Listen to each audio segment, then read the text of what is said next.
अस्सलाम वालेकुम स्टूडेंट्स, औज़ु बिल्लाहि मिनश शैतानिर रजीम, बिस्मिल्लाहिर रहमानिर रहीम। व बिशवाली सदरी व यस्सिर ली अमरी वहलुल उक़दतम मिन लिसानी यफ़क़हू क़ौली व बिज़नी इल्मा। अच्छा जी, C-FAB 3 SPM का पोस्ट रिजल्ट सेशन जो है वो डिस्कस हो रहा है। समर 24 का रिजल्ट हमारा आ चुका है जी। और समर 2024 रिजल्ट के बाद अब हम जो है वो विंटर 24 अटेम्प्ट के लिए जो है वो बैठे हैं। अच्छा, मेरा नाम सऊद तारिक है जी। मेरे साथ सर हाफिज़ अली भी मौजूद हैं। क्या कहते हैं, सेशन को स्टार्ट करते हैं। अच्छा जी, sir are you with us? Sir आप देखें अनम्यूट हो गए। जी सर। जी चलें, ज़बरदस्त। अच्छा जी, स्टार्ट करते हैं जी। सबसे पहले एजेंडा लिखेंगे आज का। एजेंडे में हमारे पास जो है वो सबसे पहले तो common mistakes in SPM exam के, SPM के पेपर में ये कॉमन रीजंस, कॉमन मिस्टेक्स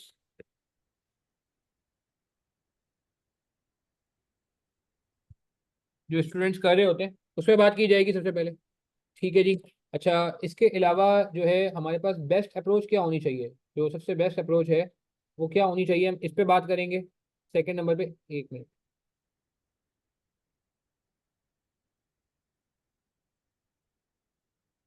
अच्छा जी।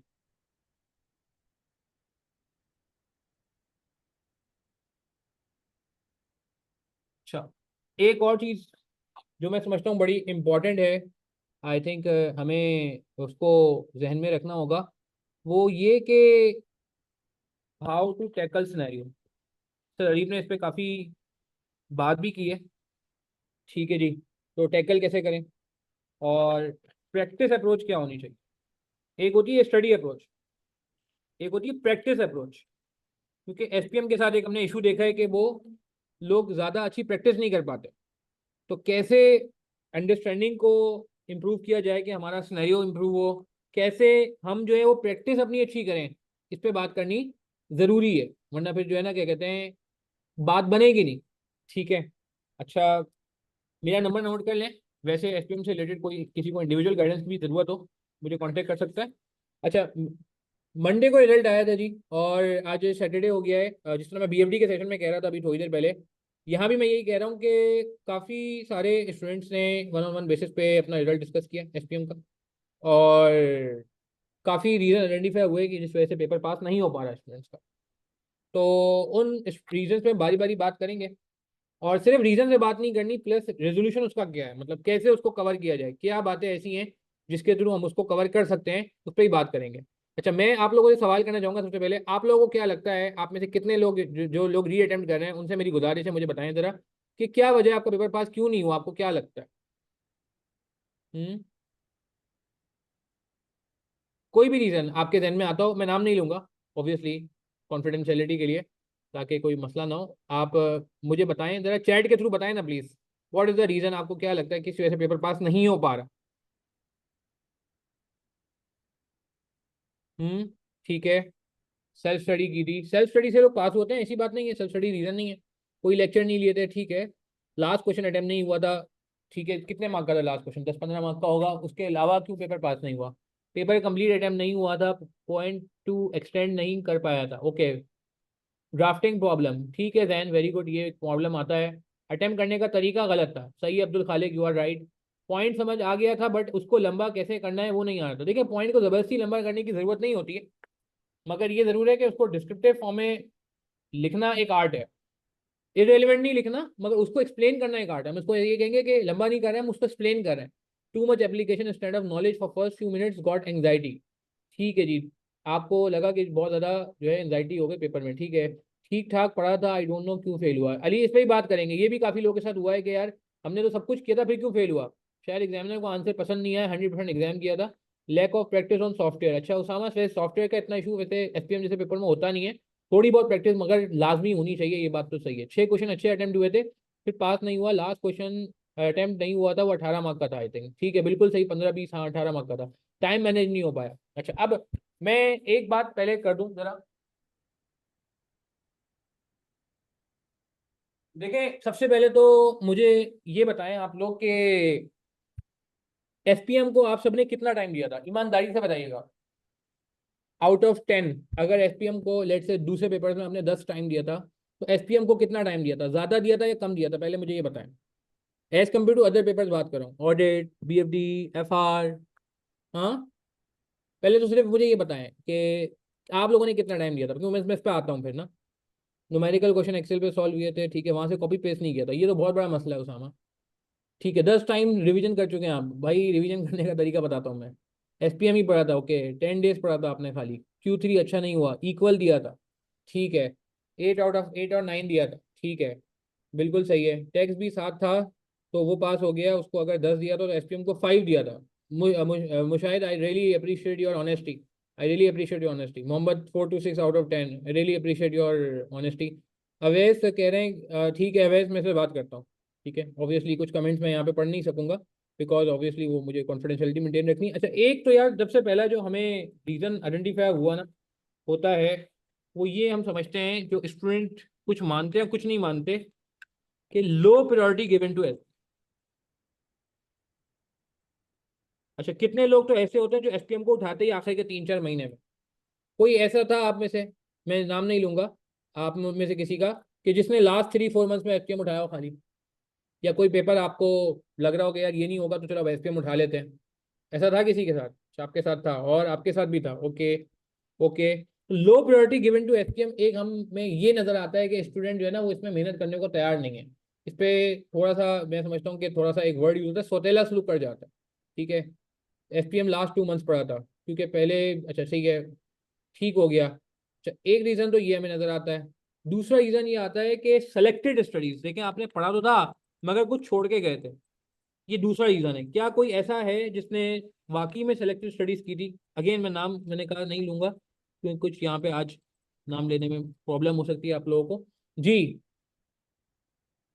सेलेक्टेड स्टडीज, ठीक है जी, रेज हो गया हैंड। और ठीक है, ठीक है।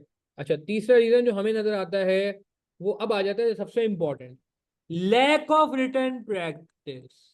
रिटर्न प्रैक्टिस कह लें या सॉफ्टवेयर प्रैक्टिस कह लें, कि सॉफ्टवेयर प्रैक्टिस या रिटर्न प्रैक्टिस नहीं हुई थी। अच्छा, रिटर्न प्रैक्टिस से मुराद मेरी बुलेट पॉइंट नहीं है, कंप्लीट सॉल्यूशन। कितने क्वेश्चन आपने कंप्लीट सॉल्व किए थे, मेरा सवाल है। कंप्लीट का मतलब होता है कि जैसे एग्जाम में सॉल्व करना होता है, बुलेट है नहीं, वरना एग्जाम में भी बुलेट ही बनता है। फिर अभी जैसे कुछ देर पहले किसी ने कहा कि वो आंसर लेंदी नहीं हो पा रहा, प्रॉपर सॉल्व किए थे। अच्छा, एक भी कंप्लीट सवाल सॉल्व नहीं किया था एग्जाम लेवल का, यार ये तो जुल्म है ना। 15 सॉल्व किए थे आपने, दैट्स गुड। मगर 15 भी यार कोई ज्यादा नहीं, डेढ़ पेपर बना, पेपर में 7-8 सवाल है, 2 पेपर बने। एक ये रीजन नजर आता है। अच्छा, एक जो सबसे इंपॉर्टेंट रीजन है वो है lack of understanding. Lack of understanding का मतलब है कि हमें समझ नहीं आता कि उसने मांगा हुआ क्या था, या हमें समझ नहीं आ रहा था कि एग्जैक्ट रिक्वायरमेंट क्या, धुंधली थी रिक्वायरमेंट। रिक्वायरमेंट क्या थी? धुंधली थी। और last but not the least, ये मेजोरिटी के साथ मसला होता है, लैक ऑफ ड्राफ्टिंग स्किल्स। सब आता था, सब कुछ सही था, मगर वो लिखा नहीं जा रहा था, पेन नहीं चल रहा था सही तरीके से, या पेन नहीं कहना चाहिए, कीबोर्ड नहीं चल रहा था सही तरीके से। कितने लोगों के साथ ये मसला था? हाँ, नहीं, जनरल पूछ क्वेश्चन नहीं होते इब्तिसाम, जनरल कुछ नहीं होता, सब चीजें सिलेबस से लिंक्ड होती है, मैं सीरियस बता रहा हूँ आपको। जी, ड्राफ्टिंग स्किल्स का मसला किसको लगता है? लास्ट वाला इशू है आपका, ठीक है, और किसी का मसला है? ठीक है, आपका भी ये मसला है, ठीक है, और आपको भी ये मसला आता है, ठीक है, और भी किसी को मसला, ओके। अब सवाल ये है कि इसको ओवरकम कैसे करें। ड्राफ्टिंग स्किल्स का मसला बिल्कुल सही है, आता है बिल्कुल। बुलेट फॉर्म में आंसर दे दिया यार, ये तो बहुत बड़ा आपने क्राइम कर दिया यार। मुझे एक बात बताए ना, आई कैप का सेशन सोल्यूशन देखा है? अच्छा, कितने लोगों ने एजेंडा, ये रीजंस पे बात हो रही है,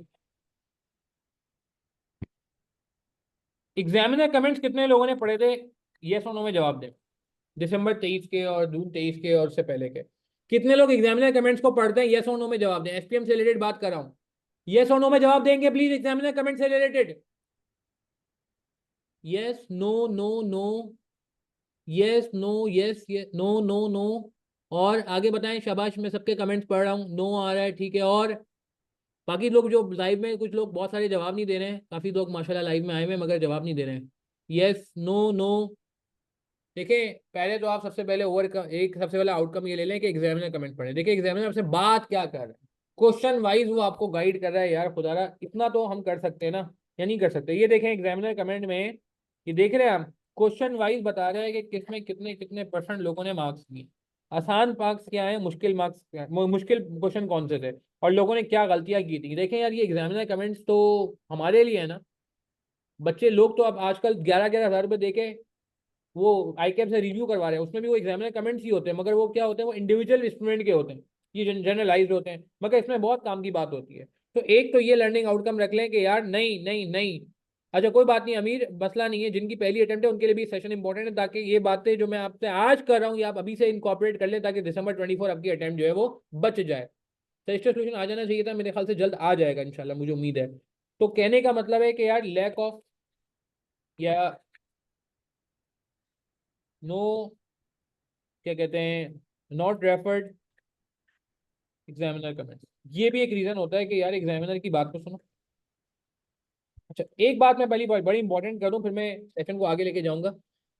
एसपीएम के पेपर में बहुत सारे लोगों का ये ख्याल है, और अच्छा एक बात मैं क्लियर करूं, एसपीएम का रिजल्ट बहुत अच्छा है वैसे, ओवरऑल माशाल्लाह हमारा भी अच्छा रहा अल्हम्दुलिल्लाह। और पाकिस्तान लेवल भी 700 प्लस परमानेंट रेट है, जो कि एक बहुत बड़ा नंबर है। मगर मुझे एक बात बताएं, अभी भी बहुत सारे लोग हैं, शायद इस सेशन में भी बहुत सारे लोग ऐसे होंगे जो कहेंगे कि सर हमारा पेपर बहुत अच्छा हुआ था, मगर मगर हमारे मार्क्स कम आए, 40 आए, 35 आए, 38 आए, 42 आए, 45 आए। हमारी दूसरी अटेम्प्ट थी, हमारी तीसरी अटेम्प्ट थी, हमारी पांचवी अटेम्प्ट थी, ऐसे लोग हैं। मैं जब 1-on-1 डिस्कस करता हूँ, ऐसा है नहीं है।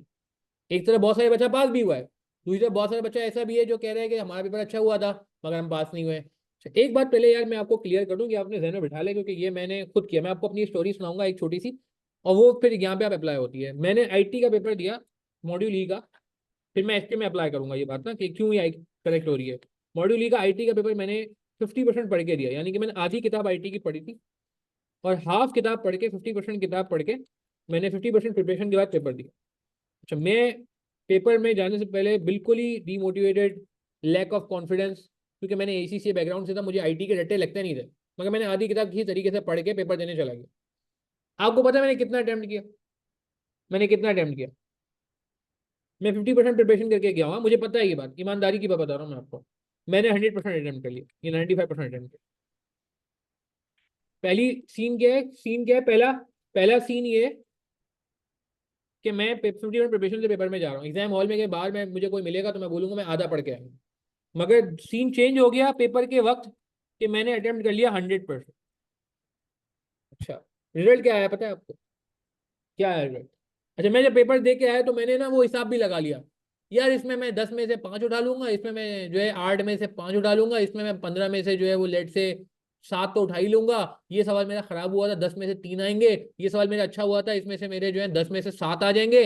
और करते करते करते करते करते मैंने 50-51 बना दिए ना, बना दिए। मैंने कहा यार बस सही है। और मैंने मजे की बात मैं आपको बताऊं, मॉड्यूल एफ के पेपर्स की क्लासेस भी लेनी शुरू कर दी, मॉड्यूल एफ के पेपर की क्लासेस भी लेनी शुरू कर दी। हालांकि लॉ और आईटी मेरा पेपर थोड़ा वीक था, और मुझे वो पहले मॉड्यूल और एफ में पहले ये होता था कि 3 पेपर निकलेंगे मॉड्यूल ए के तो आप एफ पे जा सकते हैं। मैंने कहा यार कोई मसला ही नहीं, आईटी भी अल्लाह ताला ने बड़ा करम कर दिया, हो गया।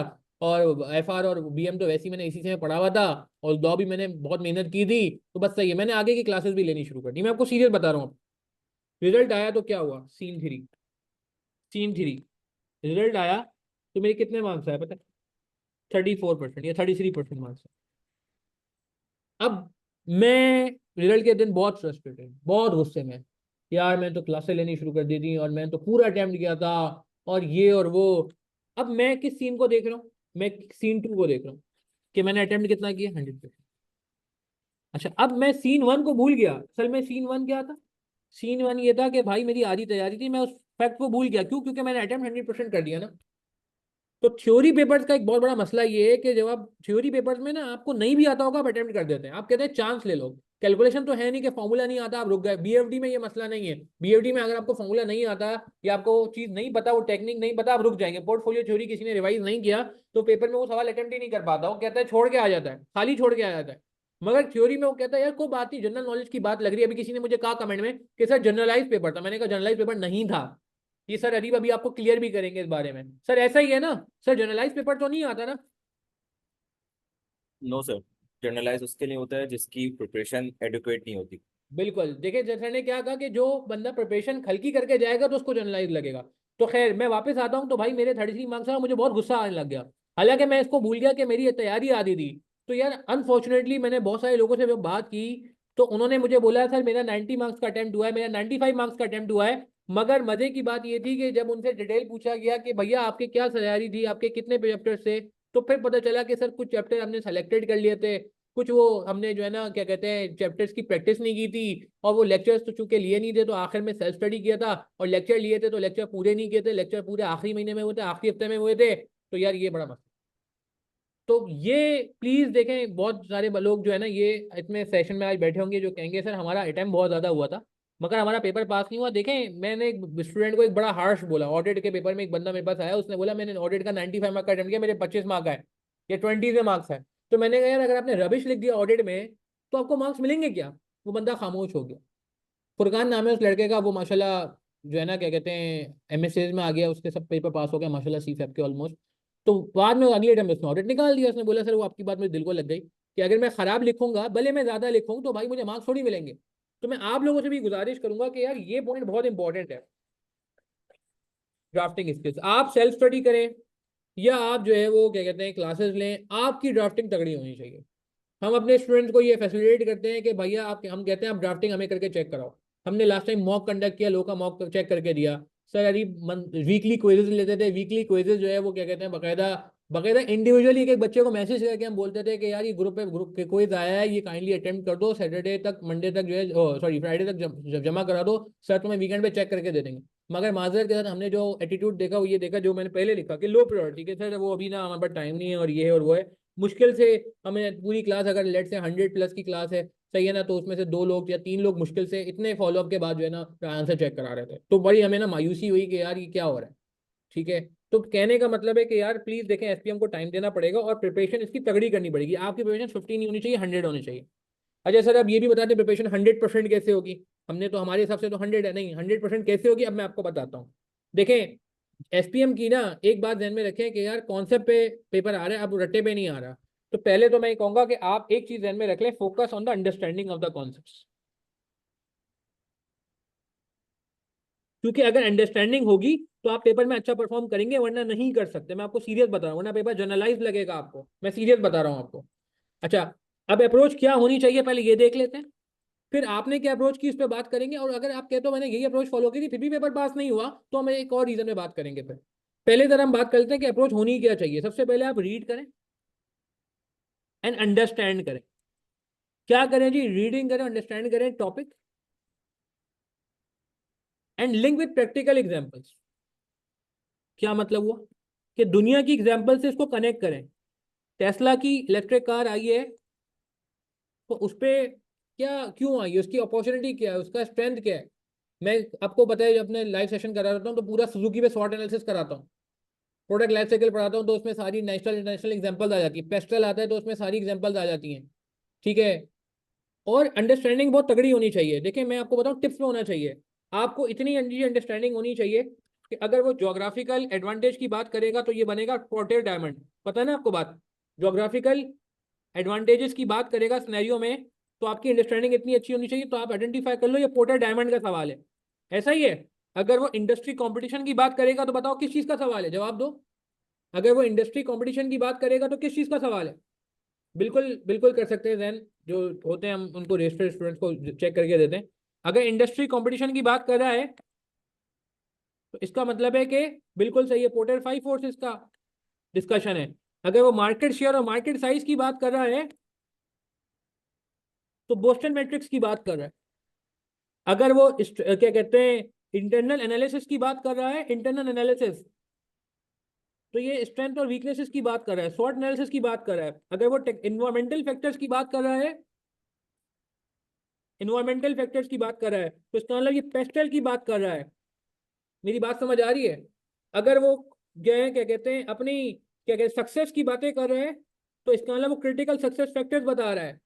हाँ, अगर वो इनबाउंड लॉजिस्टिक्स की बात कर रहा है, अगर वो सप्लाई चेन की बात कर रहा है, तो वैल्यू चेन की तरफ लेके जा रहा है। अगर वो हायरिंग फायरिंग की बात कर रहा है, तो एचआर की तरफ लेके जा रहा है। अगर वो क्या कहते हैं प्रोडक्ट प्राइस वगैरह की बात कर रहा है, तो वो 4P मार्केटिंग की तरफ लेके जा रहा है। मतलब यार ये बातें हैं बड़ी बेसिक, मगर ये उसी बंदे को ज्यादा अच्छी कनेक्ट होंगी जिसकी अंडरस्टैंडिंग अच्छी होगी, जो प्रैक्टिकल लाइफ से कनेक्ट करेगा, जो सिर्फ वो पेपर पास करने के लिए नहीं पढ़ेगा, जो एप्लीकेशन के लिए पढ़ेगा। यार MSA2 आपका पता है अनलॉक नहीं होता आज के दिन, तो MSA2 जिंदा है ना यार। एसपीएम की इतनी इंपॉर्टेंस है, एसपीएम की दो इंपॉर्टेंस है। पहली इंपॉर्टेंस की ये है कि इसके बगैर MSA2 अनलॉक नहीं होता, और दूसरी इंपॉर्टेंस की ये है कि MSA2 पास करने में बहुत बड़ा किरदार अदा करता है यार। आप अगर एसपीएम में डंडी मारोगे अल्लाह ना करे, तो आपको MSA2 में प्रॉब्लम होगी। आप इस सोच से पढ़ें। कोई अनफॉर्चुनेटली एसपीएम में पास नहीं कर पाया इस अटेम्प्ट में, यार वो समझे ब्लेसिंग इन डिसगाइज है। आप यहाँ एमएसपीएम में अच्छी मेहनत कर लें, हम मिलके एमजे में मेहनत कर लें, क्योंकि मुझे पता है मैं MSA2 पढ़ाता हूँ, मुझे पता है कि MSA2 में एसपीएम की कितनी नॉलेज चलती है यार। बीएफडी की बेसिक नॉलेज चल जाती है, मगर एसपीएम की एडवांस नॉलेज चलती है। वहाँ पूरा एक वो है परफॉर्मेंस मेजरमेंट का पूरा एरिया है। मेरी बात समझ आ रही है?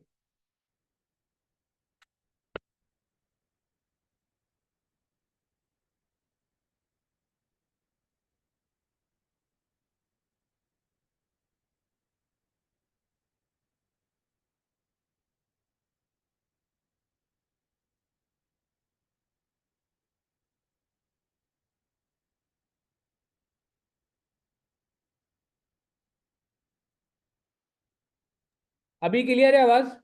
सॉरी, थोड़ा सा नेट का आई गेस अचानक एक झटका लगा था। हाँ जी, अभी आवाज आ रही है। हाँ, तो कहने का मतलब है कि भाई आपकी रीडिंग और अंडरस्टैंडिंग इतनी जबरदस्त होनी चाहिए कि आप फौरन आइडेंटिफाई कर लें कि क्या हो रहा है। जितना अच्छा आपकी अंडरस्टैंडिंग होगी, उतना सिनेरियो से कनेक्ट हो सकेगा। तो सबसे पहले तो आपने क्या करना है, रीडिंग करनी है और अंडरस्टैंड करना है, उसको प्रैक्टिकल एग्जांपल से लिंक करना है।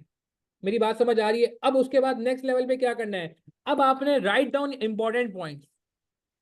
राइट डाउन इंपॉर्टेंट पॉइंट यार, अपने पॉइंट खुद बनाएं। बहुत सारे लोग मुझसे मैसेज करके पूछते हैं, सर वो आप अपनी समरी दे दें। सर अरीब को तंग करते हैं कि सर अरीब आप अपनी समरी दे दें। सर अरीब को कहते हैं सर आपने एक्सेल में अपनी बेहतरीन समरीज बनाई, प्लानर बनाया, वो शेयर कर दें। सर अरीब क्या कहते हैं आप इस बारे में? हम्म। सर कॉमन रिस्पॉन्स हमारा हमेशा यही होता है कि देखिए हर स्टूडेंट के लिए उसकी स्ट्रेटेजी डिफरेंट है, उसका सिनेरियो डिफरेंट है। तो जो वो प्लानर और जो स्ट्रेटेजी वो अपने लिए इंडिविजुअल लेवल पे बना रहा होगा वो कस्टमाइज होगा। जिसको हम कह रहे होते हैं ना कि स्टैंडर्ड साइज वन साइज बिल्कुल, डजंट फिट ऑल, तो इस पे भी वही चीज अप्लाई हो रही होगी। बिल्कुल। तो देखें, अभी अब हमारा स्टूडेंट है हसन। आपने आई डोंट नो देखा नहीं देखा, मैंने काफ़ी ग्रुप्स में उसकी स्ट्रेटजी शेयर की। ठीक है। उसने बहुत डिटेल्ड स्ट्रेटजी, बहुत ही डिटेल्ड स्ट्रेटजी उसने लिखी, एक एक चैप्टर वाइज स्ट्रेटजी उसने लिखी, और बहुत बड़ा मैसेज था। ठीक है, वो उसने एक पहले एक ग्रुप में किया था कासा के, फिर उसने मुझे पर्सनली मैसेज किया कि सर मैं आपका स्टूडेंट हूँ, कि मैंने स्ट्रेटजी बनाई है, आप ये बाकी लोगों से शेयर करें। आप उसको गौर से पढ़ें, उसमें उसने क्या लिखा है। उसने लिखा है यार अपनी समरी खुद बनाओ, किसी की समरी नहीं फॉलो करो, अपनी समरी खुद बनाओ। बहुत रिस्पेक्टेड टीचर्स ने मेहनत करके समरीज आपके लिए बनाई हैं, मगर जैसे सर अरीब कह रहे हैं कि हर बंदे की कैपेसिटी अलग है, हर बंदे का अपना स्टाइल है। मुझे अपनी समरी ज्यादा अच्छी समझ आएगी मिसाल के तौर पे, आपको शायद मेरी समरी से ज्यादा अपनी समरी ज्यादा अच्छी समझ आए यार। तो प्लीज यार आप राइट डाउन करें, और जब आप राइट डाउन करेंगे इंपॉर्टेंट पॉइंट, तो इससे दो फायदे होंगे। पहला फायदा ये होगा कि आपको ये इत्मीनान हो जाएगा कि मेरा कॉन्सेप्ट जो है वो पक्का हो रहा है, क्योंकि मैंने खुद लिखा है। जब आप लिखते हो तो आपको एक सुकून आता है, मानो या ना मानो आप। ठीक है। और दूसरा फायदा ये होता है कि इसको रिवाइज करना आसान होता है। कोई और समरी आप सामने रखते हो, आपको नया नया लगेगा, अपनायत नहीं आएगी। ये मैं आपको साइकोलॉजिकल एडवांटेज बता रहा हूँ। आपकी अपनी समरी होगी, आपको रिवाइज करने में आसानी होगी। कितने लोग अपनी समरी बनाते हैं? यस और नो में जवाब दें। तो सही बताइएगा, यस और नो में जवाब दें, कितने लोग हैं जो अपनी समरी खुद बनाते हैं? यस और नो में जवाब दें, मैं मुझे कोई डिटेल नहीं चाहिए। बिल्कुल इब्तिसाम, मैं से बात करता हूँ। No, no, yes, no, no, yes, yes, no, no, no. और शाफे तुम्हारा क्या सीन है, तुम बनाते हो अपनी समरी? हाँ शाफे, ठीक है आप बनाते हैं, कुछ कुछ टॉपिक की बनाते हो? नहीं यार सबकी बनाऊं? नहीं नहीं नहीं यार, देखें मैं बताऊं, जो लोग समरी बनाते हैं उनसे मैं बात करता हूँ आगे। कि उनको रिवीजन में भी आसानी होगी। और जो लोग समरी बनाते हैं, मुझे खुद बताएं ईमानदारी से, जो लोग समरी बनाते हैं, क्या आपको फायदा होता है? क्या आपको किताब या किसी और मटेरियल के से कंपेयर करूं तो अपनी समरी पढ़ने में सुकून मिलता है, आसान लगता है, जल्दी हो जाता है काम, क्विक हो जाता है? जो लोग अपनी समरी खुद बनाते हैं, मैं उनसे बात कर रहा हूँ, है नहीं है ऐसा? अच्छा, आप अपनी समरी क्यों नहीं बनाते? मैं आपको इसका रीजन बताता हूँ। सर वो टाइम बहुत लगता है, सर हमारे पास बाकी पेपर्स भी हैं। नहीं यार, ये मैंने पहले बता दिया कि सबसे बड़ा रीजन जो एसपीएम के साथ हमें लगता है ना, वो ये है कि यार प्रायोरिटी इसको देनी पड़ेगी। जिस तरह आप बीएफडी का एक रजिस्टर बनाते हैं ना प्रॉपर, यार याद है ना, मैं पीछे पड़ जाता हूँ, रजिस्टर बनाए, रजिस्टर बनाए, रजिस्टर बनाए। जो लोग रजिस्टर नहीं बनाते वो एक्सेल पे काम करते हैं, कुछ ना कुछ बनाते हैं, डॉक्यूमेंट होता है उनके पास। एसपीएम का कोई डॉक्यूमेंट ही नहीं है बहुत सारे लोगों के पास यार। क्योंकि यार हमें दुख इसलिए होता है, मैं हो गया सर अरीब हो गया, कि यार हमें ना इसलिए दुख होता है क्योंकि हम समझते हैं इसमें बहुत रूम है अभी भी स्टूडेंट की तरफ से मेहनत करने का। ठीक है ना? तो हमें ये होता है कि यार अभी चलो एग्जामिनर ने मुनासिब पेपर बना दिया, 700 प्लस परमानेंट क्रेडिट आ गए, कल को मुश्किल पेपर अगर बना दिया एग्जामिनर ने, आगे आप समझो एमएसए खत्म होने की बातें हो रही हैं, तो वो कहाँ जाएगा? एमएसए खत्म नहीं होगा, बहुत बेहतरीन उसके लेवल के सवाल होते हैं, बहुत बेहतरीन लेवल की मेंटेलिटी है, वो मेंटेलिटी कन्वर्ट होगी, या तो एसपीएम में कन्वर्ट होगी या बीएफडी में कन्वर्ट होगी, या दोनों में कन्वर्ट होगी, ऐसा ऐसा हो भी रही है, आप देख रहे हैं। तो हम ये कहते हैं यार बच्चा फिर जाएगा कहाँ यार, फिर फंस जाएगा ना यार। तो प्लीज यार एक ऐसी तैयारी कर लें, तगड़ी तैयारी कर लें, एक ही दफा पढ़ लें तरीके से, ताकि आपकी एमएसए 2 में भी बेहतरीन लेवल की छुट्टी हो जाए। ठीक है? तो प्लीज यार, मैं आप लोग वादा करते हैं जो लोग मेमोरी नहीं बनाते समरी बनाएंगे। देखिए सेशन का फायदा कोई नहीं होगा, अच्छी अच्छी बातें हुई, आपने अमल नहीं किया, बेकार है, बिल्कुल 1 रुपए का फायदा नहीं होगा, टाइम ही जाया होगा। अगर आप यहाँ से कुछ लेके जाएंगे, अपने जो है प्रॉमिस करेंगे, चीजें इंप्रूव करने का इरादा करेंगे, तो इस सेशन का फायदा है। जी बताएं, क्या समरी बनेगी अब या नहीं बनेगी अब?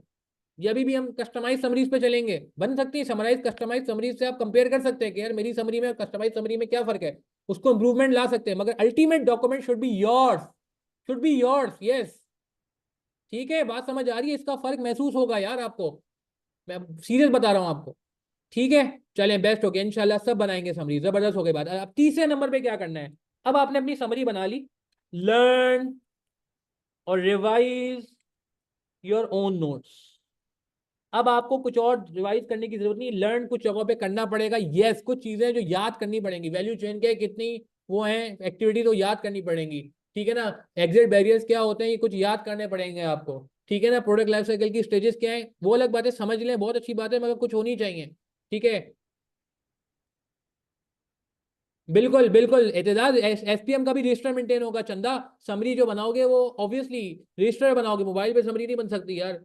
ठीक है ना? तो प्रॉपर इसका भी रजिस्टर बनाना पड़ेगा, जिस तरह बीएफडी का बनाते हैं, एफआर का बनाते हैं, आप कुछ भी करते हैं एक्सेल पे कुछ ना कुछ कर लेते हैं। जो लोग बीएफडी का रजिस्टर नहीं बनाते, मैं कहता हूँ नहीं यार चलो वो एक्सेल पे करते हैं, हालांकि मैं उससे इख्तिलाफ करता हूँ, मगर कोई डॉक्यूमेंट होता है आपके पास, ये डॉक्यूमेंट होना चाहिए। और आप अगर रजिस्टर बना लोगे एसपीएम का, मैं बता रहा हूँ जिंदगी आसान हो जाएगी। ये रजिस्टर तुम्हारा एमएसए 2 में काम आएगा चंदा, और तुम इंशाल्लाह सीए क्वालिफाई कर जाओगे, रजिस्टर किसी को दोगे बाद में रेफर करने के लिए, तो तुम्हें दुआएं भी मिलेंगी। तो समझो ये तुम्हारी सदका जारिया का भी बाइस बन जाएगा यार। खैर इतना आगे नहीं सोचो, अभी चलो यहाँ आते हैं। तो coming back to the point, अब आपने लर्न किया, and last but not the least, अब आप इसके कर लें अटेम्प्ट टॉपिक वाइज क्वेश्चन। ये आपका जो है ना, क्या कहते हैं, अप्रोच खत्म हो। ये अप्रोच है एक टॉपिक को लॉक करने की, कि आपने पहले उसकी अंडरस्टैंडिंग ली, उसकी समरी बनाई, उसकी समरी को रिवाइज किया, उसके टॉपिकल क्वेश्चन कर लिए। अब आप मुझे बताओ टॉपिक कहाँ जाएगा? टॉपिक वाइज क्वेश्चन भी करने हैं, यस बिल्कुल करने हैं। और टॉपिक वाइज क्वेश्चन करने का तरीका मैं बताता हूँ, प्रैक्टिस करने का तरीका मैं बताता हूँ। ये बात समझ आ गई? अच्छा, अब एक मसला ये कि यार एक ये अप्रोच, अच्छा कितने लोगों ने ये अप्रोच ऑलरेडी फॉलो की है, कि वो कौन से पे फोकस करते हैं, वो अपने समरी बनाते हैं, वो अपने नोट्स भी याद करते हैं, उन्होंने टॉपिक वाइज भी काम किया? कितने लोग इन्होंने ये अप्रोच की है? यस और नो में जवाब दें। टॉपिक वाइज क्वेश्चन में शेयर कर सकता हूँ बिल्कुल, देखते हैं इसका, ये एनालिसिस मिल जाएगा। ऑडिट में नहीं, अल्लाह अबे भाई यहाँ बात हो रही है ऑडिट, भाई ऑडिट के सेशन में बात होगी 4 बजे। ऐसा किया था आपने, ठीक है, नहीं किया था, नहीं किया था, no, topic wise not attempted. अबे फिर क्यों फेल हुआ? ये करने के बाद मैं इस पे बात करता हूँ, प्रैक्टिस भी एक तगड़ी लेवल पे करनी है, ये आधा काम हुआ है, ये आधा काम हुआ है। अब अगला काम देख लें, इसको कहीं नोट कर लें, अभी स्नैपशॉट ले लें, बाद में रजिस्टर आपने बनाना है। अब एक चीज और, फिर सर अरीब के पास काफी इंपॉर्टेंट एजेंडा है, सर अरीब वेट कर रहे हैं। बस सर ये मैं एक चीज बता दूं, how to practice SPM. Practice कैसे करनी है? बहुत सारे लोग प्रैक्टिस नहीं कर पाते सही तरीके से। सबसे पहला प्रैक्टिस करने का तरीका ये है कि solve complete question. Bullet point में सॉल्व करेंगे तो पेपर ही बुलेट में होगा, जैसे अभी एक साहब ने सॉल्व किया और अनफॉर्चुनेटली पास नहीं हो सके, क्योंकि आई कैप नहीं चाह रहा ना कि आप बुलेट में सॉल्व करो यार, तो आप क्यों सॉल्व कर रहे हो? Solve complete question in return format. जब रिटर्न फॉर्मेट ना भी हो, आप सॉफ्टवेयर पे कर लो, सॉफ्टवेयर पे कर लो, मुझे कोई मसला नहीं है, मगर होना चाहिए। सॉफ्टवेयर पे करके आप उसको वर्ड में कॉपी पेस्ट कर लो। स्नैपशॉट लेना तो आता है ना सबको भाई, कंप्यूटर में एक की होती है स्नैपशॉट की, प्रिंट स्क्रीन की होती है, वो दबा के वर्ड में जाके पेस्ट कर दो, और बाकी अनवांटेड ये क्रॉप कर दो आप यार। तो इतना तो कर सकते हो ना आप, अगर लेट से सॉफ्टवेयर भी प्रैक्टिस करते हो, जो कि करनी चाहिए लास्ट मंथ में। तो पहला काम आपने करना है इन शॉर्ट के कंप्लीट सॉल्व करना है, चाहे रिटर्न करो या एक्सेल पे करो या वर्ड पे करो, पूरा सॉल्व करो। मगर यहां से काम खत्म नहीं होगा, उसके बाद compare your answer, compare your answer with suggested solution. Study approach वाले हजरात के लिए भी बात हो रही है, ठीक है, और नॉर्मल हजरात के लिए भी बात हो रही है। अभी हम कोई वो नहीं कर रहे हैं कि जी आप हमारे स्टूडेंट हो या आप हमारे स्टूडेंट नहीं हो। आप खुद पढ़ रहे हो या आप कहीं से क्लास ले रहे हो या आप हमसे क्लास ले रहे हो, ये काम आपको करना पड़ेगा। ठीक है, क्लासेस से कुछ सहूलत हो जाती है, वो मैं आगे जाके बताऊंगा, मगर अभी फिलहाल हम ये बात करें कि ये बेसिक बातें तो हर किसी ने करनी है। अब वो रूट आसान लेना है आपने या मुश्किल लेना है, वो आपकी चॉइस है। सेल्फ स्टडी पे जाते हो खुद सारे काम करने पड़ेंगे, क्लासेस पे जाते हो तो थोड़ा ऑर्गेनाइज हो जाएगा, आसान हो जाएगा, बट काम सबने करने हैं। Compare your answer with suggested solution. ठीक है जी, आपने अपने आंसर को सजेस्टेड सॉल्यूशन से कंपेयर करना है, मार्क करना है, प्रॉपर मार्किंग करनी है, चेक करना है, आप अपने टीचर बन जाएंगे। वो अलग बात है कि आप बिल्कुल अगर कहीं से एनरोल होते हैं, हमारे से एनरोल होते हैं, कहीं से एनरोल होते हैं, तो अपने टीचर से चेक करें। सर अरीब खुद बहुत पर्सनली लोगों के आंसर चेक कर करके वापस करते हैं और गाइड करते हैं कि भैया बेटा तुम ये गलती कर रहे हो, ये गलती कर रहे हो। बट अगर आप कहते हो लेस सेल्फ स्टडी करो, आप कह रहे हो नहीं यार मुझे नहीं क्लासेस वगैरह देनी, किसी से नहीं रजिस्टर कराना, तो यार आप ये काम खुद कर लो।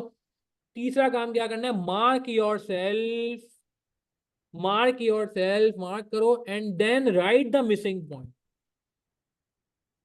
Right missing point. डेट से आपने 10 पॉइंट लिखे 10 मार्क्स के लिए, आपके 10 में से 6 पॉइंट एग्जामिनर से मैच हो गए और 4 पॉइंट नहीं मैच हुए, तो जो 4 पॉइंट आपके मैच नहीं हो रहे एग्जामिनर से और वो एग्जामिनर कुछ और लिख रहे हैं, वो 4 पॉइंट आप डिफरेंट कलर के पेन से लिखें। ये उसकी हसन की उसमें भी लिखा था समरी में कि समझ जो उसने स्ट्रेटजी डिस्कस की थी कि वो डिफरेंट कलर के पेन से मार्किंग करता था, फिर एक और डिफरेंट कलर के पेन से मिसिंग पॉइंट लिखता था। ये बातें उसको किसने बताई? लास्ट सेशन में हमने बताई। ये उसको बोल बोल के बोला यार कि भाई, और देखें ये आपके ऊपर है, आप ये बात करोगे आपको खुद बेहतरी फील होगी। देखो आप अकल से सोचो ना, कि अगर आप अपनी गलतियां पकड़ लोगे तो क्या मसला है। मैंने अभी बीएफडी के पेपर में क्या बात की, थोड़ी देर पहले बीएफडी का सेशन कंडक्ट किया, कि अगर किसी के 40 मार्क्स आए ना, तो 40 मार्क्स मसला नहीं है मेरे लिए, 40 मार्क्स कोई इशू ही नहीं है। मेरे लिए मसला ये है कि 40 नहीं 60 मार्क्स जो आपके कटे हैं, जो 60 मार्क्स आपके कटे हैं जिसकी वजह से आपको वापस बैठना पड़ गया, तो 60 मार्क्स पकड़े हैं। तो आप जब मिस्टेक्स लिखेंगे, मिसिंग पॉइंट्स लिखेंगे, ठीक है, तो उससे क्या होगा कि जो आपके मार्क्स लीक हो रहे हैं, जो आपके मार्क्स जाया हो रहे हैं, जो आपके मार्क्स लूज हो रहे हैं, आपको पता चल जाएगा। अच्छा, आपने मिसिंग पॉइंट्स लिखने हैं, मैं वापस कह रहा हूँ लिखने हैं, और इसके बाद आपने क्या करना है, revise your mistakes, revise your mistakes, revise your mistakes and missing points. अच्छा, अब सवाल, क्या हमें क्लासेस लेनी चाहिए एसपीएम की? यार देखो, एसपीएम मेजोरिटी लोग सेल्फ स्टडी करते हैं और सेल्फ स्टडी से काफी लोगों का पास भी हो जाता है, इसमें कोई दो राय नहीं है। क्लासेस से सिर्फ ये फायदा हो जाता है कि यार आपकी अंडरस्टैंडिंग स्ट्रांग हो जाती है, आपको एग्जाम्पल ढूंढनी नहीं पड़ती, आपको टीचर एग्जाम्पल देता है, और कोई क्वेरी आती है, कंफ्यूजन आती है, जैसे हम तो पर्सनली अवेलेबल होते हैं, मैं भी अवेलेबल होता हूँ, सर भी अवेलेबल होते हैं, तो आप वहीं के वहीं क्लियर करवा लेते हो। दूसरा फायदा क्लासेस से ये हो जाता है कि आपको जो है वो ड्राफ्टिंग में आसानी हो जाती है, ड्राफ्टिंग का किसी को इशू है तो वो ड्राफ्टिंग उसकी चेक हो जाती है। और तीसरा फायदा ये हो जाता है कि भाई ये जो मार्किंग होती है ना, ये मार्किंग पे हम कर रहे होते हैं, ठीक है। मगर मैं अगेन ये कहूंगा कि जो काम भी बंदा खुद कर सकता है वो कर दे, वो खुद कर ले सारे काम, ठीक है, उसको फिर क्लासेस की जरूरत नहीं पड़ेगी। एक और फायदा जो क्लासेस से हो जाता है वो ये हो जाता है, लेट से आपने मिस्टेक्स ली, अच्छा अब आपको ये एक छोटी पॉइंट मिस कर ये भूल ना जाऊं, अगर मिस्टेक दो तरह की होंगी। एक मिस्टेक्स वो होती है, मिसिंग पॉइंट्स वो होते हैं जो आपके कॉन्सेप्चुअल है, जो आपको समझ ही नहीं आई, यार इसने कहाँ से उठा लिया, ये कॉन्सेप्ट तो मुझे क्लिक ही नहीं हुआ। और कुछ होते हैं कि सिर्फ और सिर्फ रीडिंग मिस्टेक हो गई, कि आपने सही रीडिंग नहीं किया था, या ये कह लें कि रिकॉल नहीं हुआ। तो अगर आपको रीडिंग मिस्टेक हुई है या लैक ऑफ रिकॉल, तो ये तो कोई इशू नहीं है, ये तो कोई इशू नहीं है, रीडिंग को आप तगड़ा कर सकते हैं, रिकॉल आप कर सकते हैं। बट अगर आपको कॉन्सेप्चुअल समझ ही नहीं आया कि एग्जामिनर ने आंसर बनाया है कैसे, और ये कॉन्सेप्ट तो मैंने कभी पढ़ा ही नहीं था, तो इट मीन्स फिर इसका मतलब आपके कॉन्सेप्ट स्ट्रॉन्ग नहीं है। आप कॉन्सेप्ट स्ट्रॉन्ग करने के लिए दो काम है, या तो आप किताब वापस पढ़ें, जाके किताब वापस पढ़ें, या दूसरी बुक्स पढ़ लें आप, या फिर आप क्लासेस ले लें। तो क्लासेस की उस वक्त की जरूरत पेश आती है जब आपको कॉन्सेप्ट में प्रॉब्लम हो, ठीक है, जब आपको अंडरस्टैंडिंग स्ट्रॉन्ग करनी हो, या जब आपके पास टाइम ना हो और आपको लगता हो कि यार ये सारे काम को टीचर की गाइडेंस में हो जाएगा तो काम आसान हो जाएगा, अदरवाइज मैं समझता हूँ ये सारे काम आप खुद भी कर सकते हो। ठीक है जी। जी बिल्कुल। नहीं, फुल पेपर्स नहीं होंगे इसमें मोहम्मद। हमारे मॉक्स होते हैं वो चेक होते हैं, असाइनमेंट्स होते हैं वो चेक होते हैं। बाकी जो रीसेंट अटेम्प्ट होती है वो पूरी प्रॉपर क्लास में सॉल्व करा दी जाती है। तो जब वो क्लास में सॉल्व करा दी जाती है तो यू हैव द, जिसे कहते हैं ना कि video available with you, you attempted your question, you just identified your mistakes and then compare with the video as well. And on the other end जो मॉक होता है ऑब्वियसली वो proper individual one on one basis पे check होकर वापस मिलता है, assignment check होकर वापस मिलता है। अच्छा, एक मिनट में और बात कर लूँ फिर शरीफ को मैं हैंड ओवर करता हूँ कि कितने लोगों ने वाकई इस तरीके से प्रैक्टिस की थी, मिस्टेक लॉग भी बनाया था, किया था ये आपने? बहुत सारे लोगों ने तो प्रैक्टिस ही नहीं की थी। अच्छा, स्टडी मटेरियल के लिए यार क्या कहते हैं, बिल्कुल। अवेश, कितने मार्क्स हैं तुम्हारे?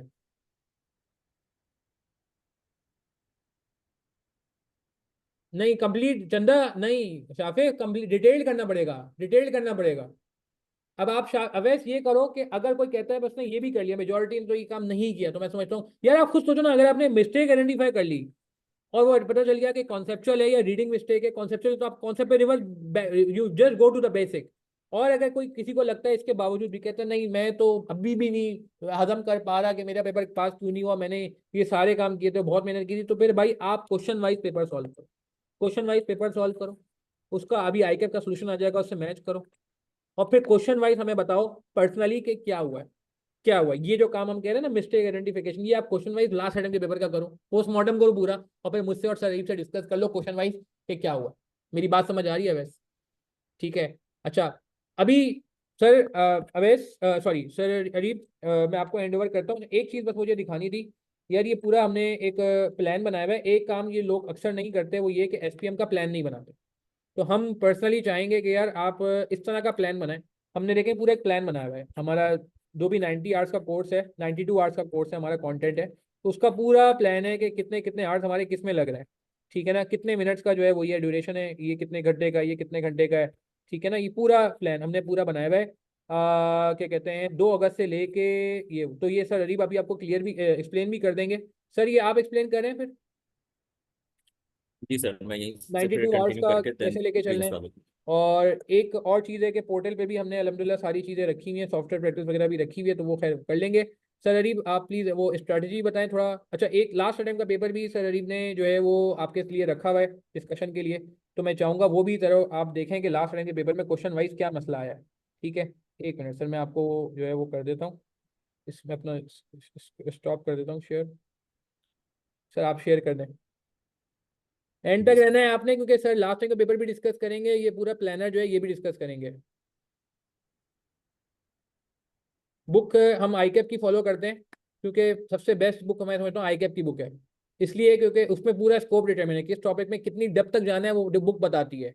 आ, मैं अपने नोट से पढ़ा रहा होता हूँ, सर बुक से पढ़ा रहे होते हैं, मगर मैंने भी अपने नोट बनाने के लिए आईकैप की बुक को काफ़ी रेड किया है, काफ़ी फॉलो किया है। इवन तो उसमें हम एक और काम करते हैं, एसीसी का प्रैक्टिस मटेरियल इनकॉर्पोरेट कर देते हैं। सर अरीब ने भी पूरा एसीसी का practice material topic wise ready किया हुआ है, जो रजिस्टर्ड स्टूडेंट्स को ड्राइव की फॉर्म में अवेलेबल होता है, और मेरा प्रैक्टिस मटेरियल हैंडआउट्स के एंड में ही जो है वो अवेलेबल होता है। एसीसीए, उसके अंदर क्या कहते हैं आई कैप, उसके अंदर आपका स्टडी टेक्स्ट, ये सारी चीज़ें उसमें होती है, मगर एसीसीए को ज़्यादा फोकस करते हैं हम, क्योंकि वो काफ़ी अच्छा सिनेरियो को इनकॉर्पोरेट कर रहा होता है। जी सर। अस्सलाम वालेकुम। आप लोग को आवाज़ क्लियर आ रही है? सर थोड़ा सा आप इंट्रोडक्शन करा दें अपना एंड देन कंटिन्यू करते हैं। जी सर, मैं कंटिन्यू करता हूँ। और बेसिकली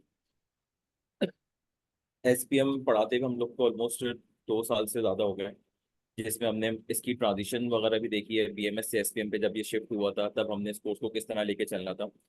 और बेसिकली एमएससी 1 भी हम लोग एसटी एकेडमी के फोरम से टीच कर रहे होते हैं, उसको भी हमारे पास मोर देन 2 इयर्स हो चुके। बैकग्राउंड वाइज, क्वालिफिकेशन वाइज, मैंने अपना सीए कंप्लीट किया था बैक इन 2021 और एसीसीए मैंने क्वालिफाई किया था बैक इन 2019। करंटली मैं एमबीए भी परस्यू कर रहा हूँ, तो जिसके अंदर बहुत सारे आपके कोर्स से रिलेटेड, स्पेशली एसपीएम से रिलेटेड और इन्फॉर्मेशन गैदर हो रही होती है, जिसमें आपके रिसेंट ट्रेंड्स आ रहे होते हैं। तो वो भी एक एड ऑन एडवांटेज हो रहा होता है जब हम किसी भी केस स्टडीज को, स्पेशली एसपीएम जैसे पेपर को डिस्कस कर रहे होते हैं। फर्दर प्रोफेशनल बैकग्राउंड के अंदर मैं एक एमएससी के अंदर काम कर रहा होता हूँ, उसमें भी मेरा जो सेक्शन है वो बिजनेस फाइनेंस है। जिसमें आपकी बिजनेस स्ट्रेटजीज वाली रिलेटेड सारी चीज़ें डिस्कस हो रही होती हैं और प्रैक्टिकल इंसाइट जो है वो हम भी कोर्स के अंदर शेयर कर रहे होते हैं। अपार्ट फ्रॉम दिस, जो मेन चीज़ हम लोग की अंडर डिस्कशन आई इस रिजल्ट के बाद, पर्सनली मैंने भी फील किया और मुझे भी थोड़ा सा आप कहेंगे कि मैं हर्ट हुआ था with the result of our registered students और जो स्टूडेंट्स हमारे साथ एसोसिएटेड थे, डिस्पाइट द फैक्ट है कि हमारे पास 700 प्लस परमानेंट क्रेडिट्स आए। बट क्योंकि जब हमारे रजिस्टर्ड स्टूडेंट्स जो होते हैं उनका result up to the mark नहीं आ रहा होता, तो ऑब्वियसली हम लोग को भी इस चीज़ का अफसोस हो रहा होता है। अब डिफरेंट मल्टीपल स्टूडेंट से डिस्कशंस हुई, सबसे इंडिविजुअल मेरी बात हुई थी। तो अगर मैं उन कॉमन रीजंस को जॉट डाउन करूं कि हमारे पास फेलियर के रीजन क्या बन रहा होता है, सर ने ऑलरेडी उस पर बात किया हुआ है। हर बार हर रिजल्ट सेशन के बाद हम लोग यही चीज डिस्कस कर रहे होते हैं, दैट इज एटीट्यूड। के attitude towards the SPM is like कि आप उसको हमेशा लीस्ट प्रायोरिटी पे रख रहे होते हैं। अभी जैसे कुछ स्टूडेंट्स ने कहा भी कि हमने अगर 10% टाइम दिया टैक्स को तो हमने 5% टाइम दिया एसपीएम को। और नॉर्मली ऐसा ही हो रहा होता है। इसके दो तीन रीजन होते हैं। पहली चीज, ज्यादातर स्टूडेंट्स अपने आर्टिकल्स फॉर्म वगैरह में कर रहे होते हैं तो उनको डायरेक्ट एप्लीकेशन उस सब्जेक्ट की नजर नहीं आ रही होती, तो उनका इंटरेस्ट थोड़ा बहुत इस सब्जेक्ट में इतना ज्यादा नहीं। दूसरा, एक परसेप्शन बना आ रहा होता है पीएमएस पेपर के टाइम से कि ये थ्योरेटिकल सब्जेक्ट है, आपने बस चैप्टर्स उठाने हैं, स्किम करना है, पेपर में जाके आप बैठेंगे और आपका पेपर हो जाए। मे बी ये स्ट्रेटेजी आपके लिए काम कर सकती थी अगर मैं 4-5 साल पहले की बात करूं, जब बीएमएस पेपर होता था, कोर्स कंटेंट आपने कवर करना होता था, रट्टे वाली अप्रोच भी उसके अंदर थोड़ी बहुत आपकी चल रही होती। बट अब जितने डायनामिक्स चेंज हो गए हैं from theoretical perspective, from practical perspective, आपने खुद भी कोविड के बाद बहुत सारी चीज़ों को डिफरेंट तरीके से इवॉल्व होते हुए देखा है। उस एवोल्यूशन के अंदर आपका सीए का करिकुलम भी शामिल है। अब चार्टर्ड अकाउंटेंट इन बिजनेस की जो नीड हो रही है, उससे जो बिजनेस एक्यूमेन की जो एक्सपेक्टेशन है वो ऑलमोस्ट सिमिलर है जितनी उससे अकाउंटिंग और ऑडिटिंग सब्जेक्ट की एक्सपेक्टेशन। अब रीजन हमारे पास क्या बन रहा होता है, जब आपने इस सब्जेक्ट को लीस्ट प्रायोरिटी पे रखा, आपने इसको लास्ट मंथ में उठाया या एक आध महीने पहले उठाया।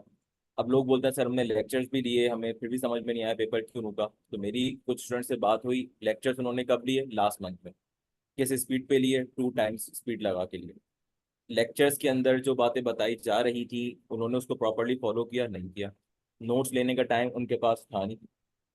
कॉन्सेप्ट को अंडरस्टैंड करने के लिए, ग्रैस्प करने के लिए जो इसको ड्यू टाइम देना होता है वो टाइम भी आपके पास नहीं था। लेक्चर्स को रश डाउन किया, टेकिंग द बॉक्स एक्सरसाइज करी और सेटिस्फाई हो गया कि हमने लेक्चर्स ले लिए, अब पेपर आराम से निकल जाएगा। लेक्चर्स के अंदर जो प्रैक्टिस क्वेश्चन खुद करने के लिए दिए जा रहे होते हैं, क्योंकि देखें ये एक स्किल सेट है, ये ओवरनाइट डेवलप नहीं हो सकता। आप आज किसी भी एक सवाल को प्रैक्टिस करें, कोई भी रैंडम क्वेश्चन को, उसका आंसर अपने पास सेव रखें। 3-4 महीने बाद जब आप सफिशिएंट प्रैक्टिस कर चुके होंगे, उसके बाद आपने कोई भी एक क्वेश्चन प्रैक्टिस किया होगा, उसके आंसर को आज के आंसर से आप कंपेयर करेंगे, आपको खुद ड्रास्टिक चेंज नजर आएगा। ये चेंज किससे आएगा? ये आपको कोई एक टिप्स लिख के दे दी किस तरह ड्राफ्ट करना है, किस तरह चीजें करनी, उससे नहीं आएगा। जब तक आप खुद से प्रैक्टिस करना शुरू नहीं करेंगे तब तक वो स्किल इनबिल्ट आपके अंदर नहीं हो। मसला क्या आता है कि हम शुरू से पॉइंट्स फॉर्म में लिख रहे होते हैं, बुलेट पॉइंट्स करते हैं, आंसर माइंड में एज्यूम करते हैं, प्लस समरी से पढ़ रहे होते हैं। तो हमारे पास वो सेंटेंसेस कहाँ से प्रोड्यूस होंगे? जो बुक के अंदर एक डिटेल गाइडेंस अवेलेबल है, एग्जांपल्स होती हैं किसी भी टॉपिक को स्टार्ट करने के लिए, उसका एक बैकग्राउंड होता है, उसकी एप्लीकेशन होती है, उसके इंपॉर्टेंट कॉन्सेप्ट्स होते हैं। आप लोग जब उसको पढ़ रहे होते हैं तो बेसिकली आप वो वर्ड्स, आप वो सब्जेक्ट की नॉलेज अपने अंदर इनबिल्ड कर रहे होते हैं, जो चीज आपको समरी अप्रोच से, बाकी अप्रोच से नहीं आएगी। प्लस जब आप कोई भी पॉइंट को प्रॉपर ड्राफ्ट कर रहे होते हैं, लास्ट टाइम भी मैंने डिफरेंट सेशंस में डिस्कस किया था, उस ड्राफ्टिंग के अंदर आइडेंटिफिकेशन तो मेजोरिटी स्टूडेंट कर लेते हैं, बट उस पॉइंट की जो इंटरप्रिटेशन है उसको कैसे लेके चलना है, वहां पे स्टूडेंट स्टकअप हो जाते हैं। और उसका रीजन यही है, समरी लेक्चर से पढ़ा, आपने प्रॉपर उसको डिटेल में उसकी एग्जांपल्स को नहीं पढ़ा, लिख के प्रॉपर आंसर फॉर्म में चीज़ों को नहीं प्रैक्टिस किया, तो आप पेपर में कैसे एक्सपेक्ट कर रहे हैं कि आप एक प्रॉपर ड्राफ्ट आंसर करके आएंगे पेपर के? और फिर उसको एट्रीब्यूट कर देते हैं कि सर हमारे पास ड्राफ्टिंग का इशू है, सर हमें समझ में नहीं आ रहा था किस तरह पेपर लेके चलना है।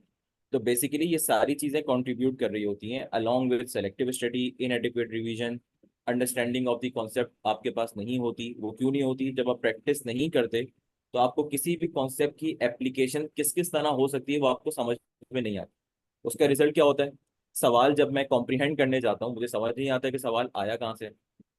अभी मैं क्वेश्चन 7 में ये चीज डिस्कस भी करूंगा कि सवाल ऑल दो डिफिकल्ट था, बट अगर मेरे पास एक प्रॉपर अप्रोच होती, मैं उस सवाल को स्ट्रक्चर आउट करता, बहुत सारी इंफॉर्मेशन सवाल के अंदर ही अवेलेबल होती है। अब जब आपके अंदर वो स्किल सेट डेवलप्ड ही नहीं है, क्योंकि आपने पहले वो टाइम वेस्ट प्रैक्टिस नहीं करी हुई, आप पेपर में कैसे एक्सपेक्ट कर रहे हैं कि उस पेपर प्रेशर के अंदर आप जाके सारी चीजें कॉम्प्रीहेंड भी कर लेंगे, इन्फॉर्मेशन को आप लिंक भी कर लेंगे, और एक प्रॉपरली ड्राफ्ट आंसर आप प्रोड्यूस कर देंगे। दूसरी चीज, इन्हीं सारी चीजों का नतीजा फिर आपके पास ड्राफ्टिंग इश्यूज और क्वेश्चन स्ट्रक्चरिंग के अंदर आता है। क्वेश्चन को स्ट्रक्चर भी कैसे करते हैं वो भी मैं नीचे एक आध क्वेश्चन का डिस्कस करूंगा, कि जब तक आप इन्फॉर्मेशन को कनेक्ट नहीं करेंगे, भाई आईकैप तो ये चाहेगा ना इन्फॉर्मेशन बिट एंड पीसेस के अंदर हो। आईकैप तो जानबूझ के कुछ इन्फॉर्मेशन विदहोल्ड भी कर रहा होता है, ताकि वो आपकी वहां पे कॉम्प्रीहेंशन स्किल टेस्ट करे, आपकी प्लानिंग स्किल्स को टेस्ट करे, कि भाई इन्फॉर्मेशन प्रैक्टिकली भी डिस्पर्स पड़ी हुई होती है, डिफरेंट सोर्सेज से आप इन्फॉर्मेशन को गैदर करके उसको मीनिंगफुल बनाते हैं, तभी आप एक प्रॉपर स्ट्रक्चर वे के अंदर काम कर पाते हैं। लास्ट बट नॉट लीस्ट, आपके पास पुअर टाइम मैनेजमेंट हमेशा कंट्रीब्यूट कर रही होती है किसी भी पेपर के अंदर। सिमिलरली एसपीएम के अंदर भी, डिस्पाइट द फैक्ट दैट कि वो एक थ्योरेटिकल पेपर है, बहुत ज्यादा कॉम्प्लेक्स कैलकुलेशन तो में पॉसिबल ही नहीं है आपके पास। दूसरी चीज, सॉफ्टवेयर का भी मैं पर्सनली समझता हूँ इम्पैक्ट एसपीएम पे नहीं है। पीएफटी जैसे सब्जेक्ट्स हो गए, एफएफआर जैसे सब्जेक्ट हो गए, ऑब्वियसली उसके अंदर सॉफ्टवेयर का इम्पैक्ट आता है, सवाल को लेकर चलना, कैलकुलेशंस को उस पर करना, वो भी एक लिमिटेड स्प्रेडशीट होती है, वो प्रॉपर एक्सेल नहीं होता। हम एक मिसकॉन्सेप्शन का शिकार होते हैं कि हमने एक्सेल तो चलाया हुआ फर्म के अंदर या इंडस्ट्री के अंदर, हम पेपर में जाके आराम से सॉफ्टवेयर प्रोड्यूस कर लेंगे। जिस इन्वायरमेंट में आपने पेपर देना है, जिस मीडियम में आपने पेपर देना है, जब आपकी प्रैक्टिस उस लेवल पे नहीं होगी, तो हाउ डू यू एक्सपेक्ट कि आप पेपर के अंदर उस इन्वायरमेंट में, उस मीडियम में आंसर प्रोड्यूस कर देंगे। इवन आप वर्ड पे भी चीज टाइप करके अगर प्रैक्टिस कर रहे होते हैं और आपने एग्जामिनेशन सॉफ्टवेयर का फ्लेवर नहीं लिया, मैं ये नहीं कहता कि आप रिपीटेटिव प्रैक्टिस ही सॉफ्टवेयर पे करें, बट आपने वो इन्वायरमेंट खुद को टेस्ट करने के लिए एक बार भी आपने उसमें प्रेजेंट नहीं किया, तो आप पेपर में उस सॉफ्टवेयर के अंदर स्टकअप होंगे। There is a big difference जब आप मीडियम चेंज करते हैं, कि मेरे पास एक हार्ड फॉर्म में पेपर आता है, एक मेरे पास सॉफ्ट फॉर्म में पेपर आता है। सॉफ्ट मेरे पास पेपर आ रहा है, मुझे इन्फॉर्मेशन को रिटेन रखना है, कंटिन्यूस मैं एक स्क्रीन देख रहा हूँ, मेरे पास टाइपिंग के चैलेंजेस हैं। बहुत सारे स्टूडेंट्स ने मुझे ये भी कहा कि सर हमारे पास स्पेल चेक के बहुत मसले आए, जब हम स्पेलिंग को फोकस करने पे गए तो हमारा टाइम नहीं हुआ। क्यों? क्योंकि टाइपिंग के ऊपर वो एफिशिएंसी नहीं थी। आपके पास बार बार आपका माइंड डाइवर्ट हो रहा था, यार मैंने मिस टाइप कर दिया, मैंने उस वर्ड को करेक्ट किया। इससे आपका मोमेंटम ब्रेक हो रहा होता है, इससे आपका थॉट प्रोसेस ब्रेक हो रहा होता है, इससे आपकी कंटिन्यूटी इंपैक्ट हो रही होती है। सबसे इंपॉर्टेंट पॉइंट अब एसपीएम के लिए जो और जरूरी होता जा रहा है, वो लैक ऑफ बिजनेस एक्यूमेन और कॉम्प्रिहेंशन स्किल। स्टूडेंट्स के पास बिजनेस एक्यूमेन बिल्कुल नहीं। मैंने जो आंसर्स वगैरह चेक भी किए थे, उसके अंदर थ्योरेटिकल आंसर्स प्रोड्यूस हो रहे थे, विदाउट गिविंग ड्यू कंसिडरेशन के प्रैक्टिकल बिजनेस में होता क्या। जब हम ऑडिट वगैरह के लिए भी जा रहे होते हैं, तो बिजनेस के जो डिफरेंट प्रोटोकॉल्स होते हैं, जो हम अपने पास उसका कोई भी प्रोसीजर डॉक्यूमेंट कर रहे होते हैं, तो हम उसके अंदर वो एक्यूमेंट डेवलप ही नहीं करते, कि फ्रॉम द बिजनेस परस्पेक्टिव भाई वो चीज़ क्यों जरूरी है। डिफरेंट बिजनेसेस की बाइफिकेशन हमें नहीं पता होती, कोई सर्विस बिजनेस है, कोई मैन्युफैक्चरिंग कंसर्न है, कोई ट्रेडिंग कंसर्न है, कोई लोकल ऑपरेशंस है, इंटरनेशनल ऑपरेशंस हैं, तो उनकी डिफरेंट डिस्टिंग्विशमेंट क्या है, वो चीज़ कैसे प्रोड्यूस होगी। वो चीज़ जब आप प्रैक्टिस करेंगे डिफरेंट उन्हीं सिनेरियोज की, स्पेशली परफॉर्मेंस मेजरमेंट वाले एरिया में, तब आपके अंदर वो बाइफिकेशन स्टेब्लिश हो सकेगी कि कौन से टाइप ऑफ बिजनेस को किस तरह लेके चलना है, उसके केपीआईज, उसके क्रिटिकल सक्सेस फैक्टर किस तरह डिफरेंट है। अब आप उसको ड्यू कंसिडरेशन किए बगैर सवाल को सॉल्व करते हैं, अल्टीमेटली होता क्या है, आप वो बिगर पिक्चर लूज कर देते हैं। एग्जामिनर क्या चाह रहा होता है कि सवाल के अंदर जो एक मेन प्रॉब्लम छुपी हुई है, जो एक प्रॉब्लम स्टेटमेंट है, जो कंपनीज के लिए भी रेलिवेंट होता है, कि भाई आपकी कंपनी किस हालात से गुजर रही है, आप उस बिगर पिक्चर को आर्टिकुलेट करना तो सीखें। इसमें आप बिजनेस रिकॉर्डर हो गए, अब तो आपके पास इंफॉर्मेशन इतनी रेडिली अवेलेबल है, आप दिन में, हफ्ते में 5 से 10 मिनट अगर वो बिजनेस न्यूज भी पढ़ रहे होंगे, डिफरेंट ऑर्गेनाइजेशनल की स्ट्रेटजी आ रही होती है, स्टोरीज आ रही होती हैं, आप वो भी साइमल्टेनियसली अगर पढ़ रहे होंगे, तो आपका वो एक्यूमेंट डेवलप हो रहा होगा, जो आपको उस वक्त नहीं पता चलेगा। जब आप पेपर में बैठेंगे या प्रैक्टिस करने बैठेंगे, तो ग्रेजुअली आपको रियलाइज होगा कि भाई कौन से पॉइंट की इंप्लीकेशन क्या है। लेक्चर टेकिंग अप्रोच पे मैंने वैसे बात कर ली, मैं इस पे भी बाद में भी आता हूँ, पहले मैं डिस्कस कर लूँ इस पेपर को, ताकि रीजन ऑफ फेलियर के साथ चीजें किस तरह को रिलेट